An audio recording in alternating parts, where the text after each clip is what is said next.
Crash Bandicoot the Sane Trilogy was one of the most successful games released for the PS4 last year, and recently it has seen even more success thanks to its release on Xbox One, Nintendo Switch and PC in June. Welcome to Spark Select, and in this video I'll be going through the top 10 hardest levels in the Sane Trilogy. This is all my own personal opinion and I hope you enjoy this video. Let's get to it.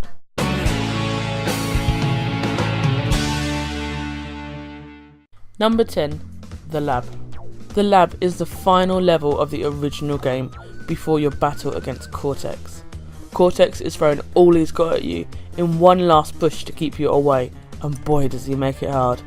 With floors that slide open letting you fall into the abyss, electricity that shoots between poles, green goo trying to chomp on your face, and lab assistants trying to make your life hell. You will need to time your moves perfectly to get through this level unscathed. If you intend to get the gem from this level, you will need to do the whole level and collect all the boxes without dying once. It also has an incredibly tight time for the platinum relic, and in order to obtain that you will need to be frame perfect. It is safe to say this has caused me a lot of issues when I first played it. Number 9. The High Road. I know, you are probably expecting this to be number 1, but to be honest, I don't find it too difficult compared to other levels higher up on this list. What makes this level so difficult is the combination of planks falling beneath your feet, hogs that are running around, and those turtles. If you are finding it too difficult to go through the level normally, it is entirely possible to jump on the ropes and carefully make your way to the end. However, I personally find that method even harder. Most people will undoubtedly lose several lives on this level on their first try, so it's definitely earned its infamous reputation as one of the hardest levels in the Crash Bandicoot games. Number 8. Road Crash. There are so many levels from Crash Bandicoot Warped that I enjoy and look forward to replaying. Road Crash is not one of them. Out of all the racing levels in this game, this one is the most infuriating. I've lost count of the amount of times I've fallen down a hole in the road or crashed into a police car, causing me to need to restart the race in order to get the crystal or the relic. None of this is made easier by the fact there are a couple of boxes that are difficult to get to if you don't position yourself perfectly when driving off of a ramp or a speed boost. The best thing about this level is a hidden entrance to the most unique level in Warped, Eggipus Rex. This level was the bane of my existence as a kid, and 20 years later, it's just as annoying. Number 7. Rings of Power. Rings of Power is your reward for getting 25 relics in Warped. It will most likely be the last level you play, and it can prove to be very challenging. When I first played this level, I didn't realise you got a speed boost when you spin through a ring, so I was just flying through casually, wondering why I always came in last place.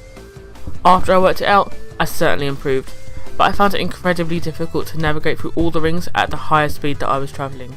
Now, after several playthroughs, I never have too much trouble getting through the level, but I'll never forget the struggle I felt the first few times of getting the gem and the relic for this level.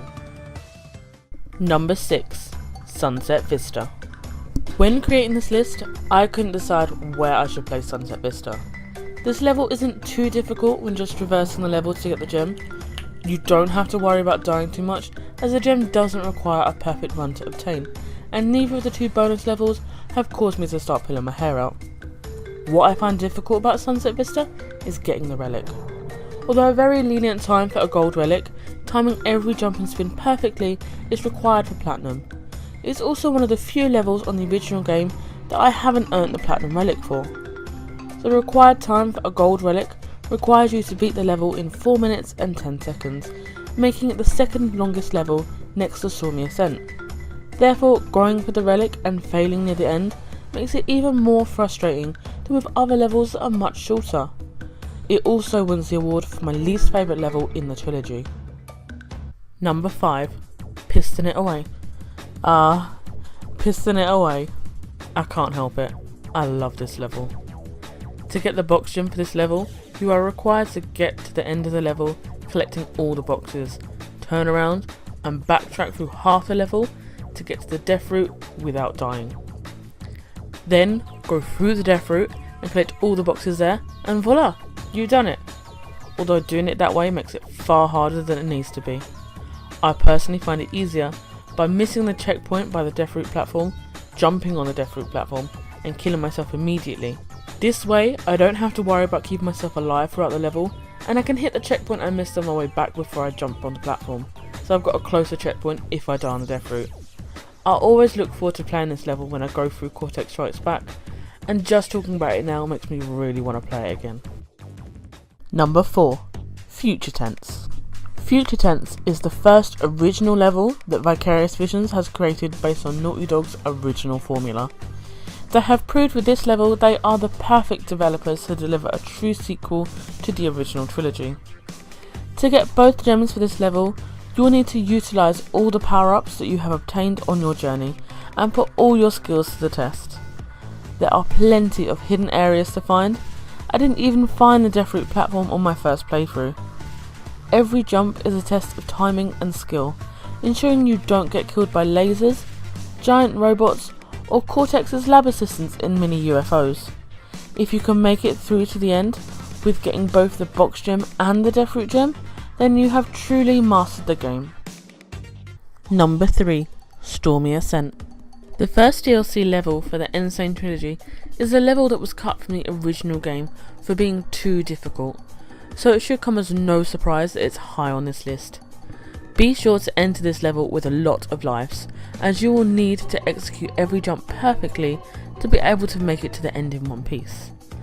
There aren't many enemies in this level, so most of your deaths will undoubtedly come from the spikes hanging from the walls or from the number 1 enemy, gravity. This level also has, in my opinion, the hardest platforming section of any level in this trilogy, and that is jumping across the free moving birds at the end. Even now, after countless playthroughs of this level, I have less than a 50% success rate of those jumps, and made getting the relic infuriating for me. Number 2. Digging It.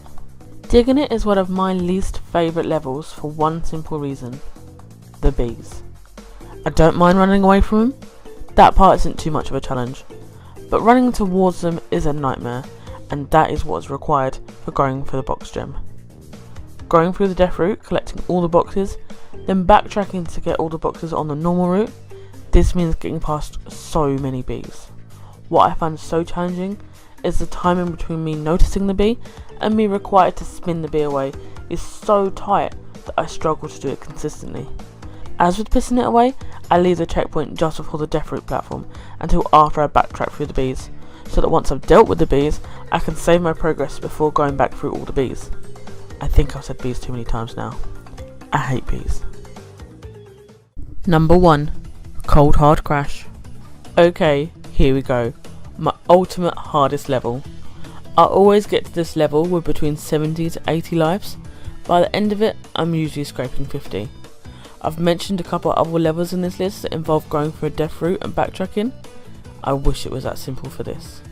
To get both gems in one run of this level, you need to get to the death route platform without dying, go through the death route to the end, which by the way is probably the hardest death route in this game.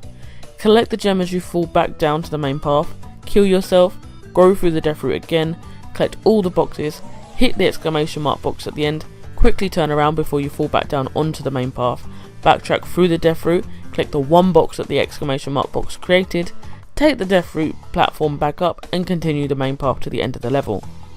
No matter how many times I play this level, I always struggle, and was also the relic that took me the longest to obtain at approximately 6 hours spaced over 3 days.